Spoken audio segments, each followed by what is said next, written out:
अरे आग लगे, ये भी कोई जिंदगी है। सुबह से चिल्लम चिल्ली पुकार सुन के मैं तो तंग आ गई हूँ। अरे वो भी क्या दिन थे जब मैं गांव में रहा करती थी। पहले बड़ी सुखी थी मैं। पहले मेरी जिंदगी क्या थी और अब क्या हो गई है। शहर में तो लोग भेड़ बकरी की तरह जीते हैं। जीने का असली मजा तो गांव में है। क्यों, क्या हुआ माँ जी? आज गांव की बहुत याद आ रही है आपको? अरे हाँ बहू, शहर का जीना भी कोई जीना है। लोगों की आधी जिंदगी तो सड़कों के ट्रैफिक में निकल जाती है और यहाँ रखा ही क्या है। एक बात कहूँ, दिल्ली शहर अब पहले जैसा नहीं रहा। क्या माँ, जब देखो गांव के गुणगान गाती रहती हो। ठीक है, इस बार ना बच्चों के कॉलेज की छुट्टियों में हम सब गांव चलेंगे, ठीक है? हाँ, ये ठीक है।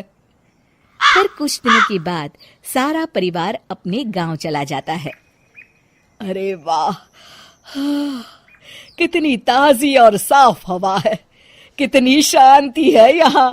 चल बहू, अब बढ़िया सा खाना बना दे, मजे से आंगन में बैठ के खाएंगे। सुशीला गांव का माहौल देख बड़ी खुश होती है। 2 दिन के बाद गांव की कुछ औरतें सुशीला के घर आती हैं। बड़े दिनों के बाद गांव आई है सुशीला। हमें तो लगा कि तू शहर जाके गांव को भूल गई। और बतिया, तेरी बहू कैसी है? जरा मिलवा तो उससे। अरे मेरी बहू तो लाखों में एक है। बड़ी किस्मत वाली हूँ मैं जो मुझे जानकी जैसी बहू मिली है। हमेशा मेरी सेवा में लगी रहती है और आज तक कभी पलट कर जवाब नहीं दिया उसने। सुशीला की बातें सुनकर सभी औरतें हंसने लगती है।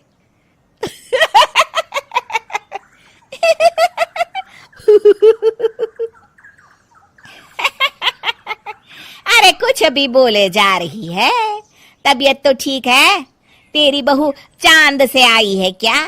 क्यों बहनों, दुनिया की कोई भी बहू अच्छी होती है क्या? सब औरतें ममता की हाँ में हाँ मिलाती हैं। अरे मैं तो कहती हूँ दुनिया की हर बहू सास का खून चूसने वाली डायन होती है, डायन। मैं तो एक बिल में 1000 सांप के साथ रह सकती हूँ, लेकिन अपनी बहू के साथ नहीं रह सकती। हाँ, तूने सही कहा। मेरी बहू तो तेरी बहू से भी 2 कदम आगे है।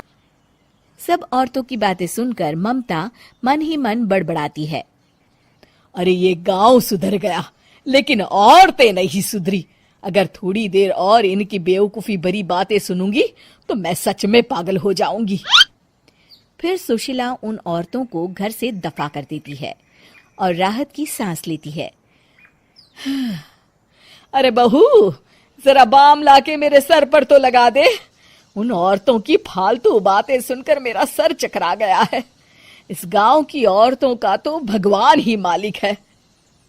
फिर अगले दिन सुशीला की सास उससे कहती है, अरे बहू, तू यहाँ क्या आराम फरमाने आई है? आखिर ये तेरा ससुराल है। चल चल, घर के कामों में हाथ बटा। शहर में कुछ काम धाम तो करती नहीं है। जरा अपने आप को तो देख, कितनी मोटी हो गई है।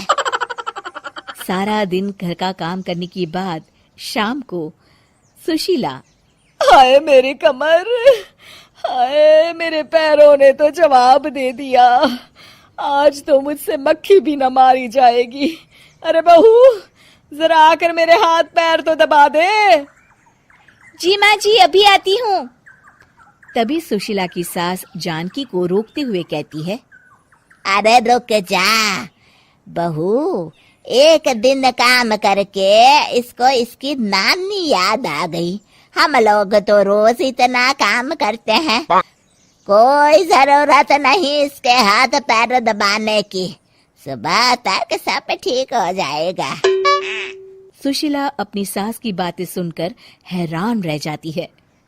इस तरह धीरे धीरे गांव आने के बाद सुशीला की परेशानी शुरू हो जाती है। फिर एक दिन अरे आज तो मैं कपिल शर्मा देखूंगी क्योंकि आज संडे है। सुशीला जैसे ही टीवी ऑन करती है तभी बिजली कट जाती है। अरे सत्यानाश, इस बिजली को भी अभी जाना था। इतने दिनों से मैं टीवी सीरियल देख नहीं पाई। हमारा देश इतनी तरक्की कर रहा है, अरे पता नहीं ये गांव कब सुधरेगा। अरे अब तो 2 दिनों के लिए बिजली को भूल जा, ये तो यहाँ रोज की बात है। अब इस अंधेरे में रहने की आदत डाल ले। हाँ। हे भगवान, अब क्या होगा? ऊपर से इन मच्छरों ने जीना हराम कर रखा है। दूसरी तरफ घर के काम कर करके और बिना किसी सुविधा के सुशीला तंग आ जाती है और उसे शहरी जीवन याद आने लगता है। क्यों माँ, मजा आ रहा है ना? अरे आपने ऐसी सूरत क्यों बना रखी है? मुस्कुराइए, अब हम गांव में हैं। मोहन के साथ जानकी भी अपनी सास की खिंचाई करती है। हाँ हाँ माँ जी, आप ही तो यहाँ की बड़ी तारीफ कर रही थी। फिर अभी तो कुछ ही दिन बीते हैं, वैसे भी अब तो आप यहीं रहने वाली है ना?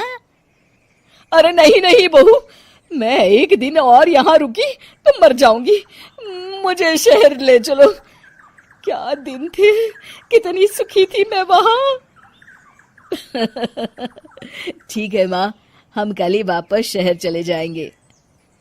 इस तरह सुशीला शहर आ जाती है और फिर कभी दोबारा गांव जाने की जिद नहीं करती।